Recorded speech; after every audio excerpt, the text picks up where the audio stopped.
Iya pemirsa, 2 hari setelah ditetapkan tersangka oleh Kepolisian Daerah Metro Jaya, suasana kediaman Ketua KPK di Villa Galaksi, Bekasi Selatan, Kota Bekasi pada Jumat pagi ini terlihat sepi. Firly Bahuri disebut telah meninggalkan kediamannya sejak pukul 8 pagi. Iya, kalau kita melihat ya, memang setelah ditetapkan sebagai tersangka, Firly Bahuri keesokan harinya kan ditetapkannya kan hari Rabu. Terus hari Kamisnya ini bahkan masih terlihat bekerja, masih ikut rapat, dan masih bekerja di ruang kerjanya di KPK. Artinya belum ada penahanan begitu dari pihak kepolisian. Nah tadi pagi ini juga saya sudah berbincang nih, Jess, sama dengan mantan pimpinan KPK yaitu Laode M. Syarif, menyatakan sebenarnya kalau secara etik harusnya ini Firly Bahuri itu mundur. Tapi kalau kita melihat ada aturan main alias dalam hal ini adalah undang-undang yang kita pakai sebagai acuan, Undang-Undang Nomor 19 Tahun 2019, memang ketika ada ketua KPK yang ditetapkan sebagai tersangka harus menunggu keputusan presiden untuk diberhentikan. Jadi memang kita menunggu nih akan diberhentikan oleh presiden dengan Kepres atau Firly yang akan mengundurkan diri. Tapi sepertinya nih Jason, kalau dari berita yang beredar, Presiden Jokowi ini yang akan menerbitkan untuk Kepresnya. Dan kita akan tunggu ya, kira-kira bagaimana keputusannya tadi. Akan mundur sendiri atau nunggu dari Presiden dulu? Betul, apalagi memang surat yang menyatakan bahwa Firly Bahuri ini ditetapkan sebagai tersangka itu sudah masuk ke Kementerian Sekretariat Negara. Dan kabarnya pihak istana ini juga telah menyusun draft untuk surat terkait dengan pemberhentian dari Firly Bahuri. Tapi memang kita masih belum tahu ini keputusan presidennya akan kapan diteken dan kapan ditetapkan.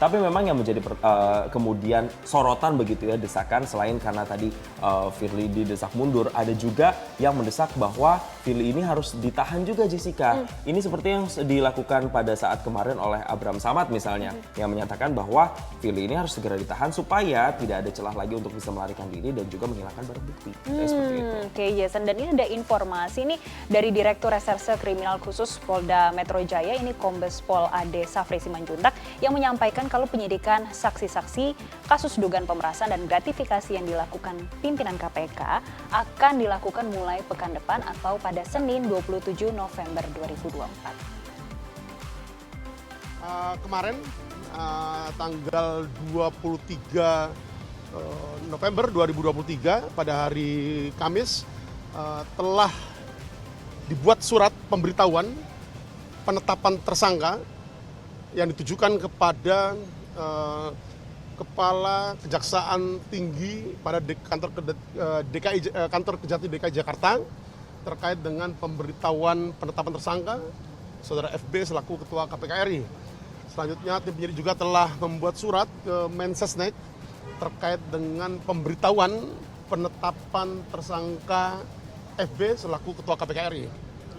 Dan pada hari ini, hari Jumat, pagi tadi, penyidik kembali telah membuat surat, mengirimkannya dan telah diterima pada pagi hari ini, di mana surat tersebut ditujukan kepada Dirjen Imigrasi Kementerian Hukum dan HAM RI terkait dengan permohonan pencegahan ke luar negeri atas nama tersangka FB selaku Ketua KPK RI untuk 20 hari ke depan untuk kepentingan penyidikan yang saat ini sedang dilakukan penyidikannya oleh tim penyidik. Pak, kemarin Pak disampaikan akan memanggil kembali Pak FB sebagai tersangka, itu sudah dijadwalkan atau seperti apa? Jadi pasca penetapan Saudara FB selaku Ketua KPK RI sebagai tersangka dalam penyidikan dugaan tindak pidana korupsi yang terjadi mulai tanggal 27 November 2023 hari Senin minggu depan sampai dengan 1 minggu ke depan, penyidik telah menskedulkan atau telah merumuskan rencana penyidikan ataupun giat penyidikan tindak lanjutnya untuk memeriksa saksi-saksi yang telah dilakukan pemeriksaan sebelumnya pada tahap penyidikan sebelum ditetapkannya tersangka, termasuk pemeriksaan terhadap para ahli yang insya Allah akan kita tuntaskan pada minggu depan. Pak FB sendiri kapan rencana dipanggil, Pak? Nanti kita akan update berikutnya, tapi yang jelas mulai tanggal 27 November 2023, Senin besok, seluruh rangkaian tindak lanjut kegiatan penyidikan terkait dengan permintaan keterangan-keterangan baik terhadap para saksi maupun para ahli sudah mulai dilakukan sampai dengan 1 minggu ke depan. Ya, kita bacakan nih Jessica komentar-komentar dari warganet terkait dengan trending topik ini dari Jari bersekian-sekian-sekian. Ngeri ya mental bangsa kita, nggak ada malu-malunya katanya. Kemudian ada komentar lain dari X, ini dari Daniel XXX. Seluruh pimpinan KPK seharusnya punya malu, dan untuk menjaga kewibawaan dan marwah KPK harusnya seluruh pimpinan KPK berinisiatif untuk mundur. Jadi semuanya malu diri mundur. Ada juga dari @jaki sekian-sekian-sekian. Bagaimana tersangka jadi ketua bidang korupsi katanya. Nah itu sejumlah komentar ya dari warganet. Tapi selain itu kita juga punya polling yang sudah kita blast nih. Ketuanya jadi tersangka, Anda masih percaya tidak sama KPK? Nah ini ada surveinya, kita boleh tampilkan hasilnya. Hasil pollingnya seperti apa?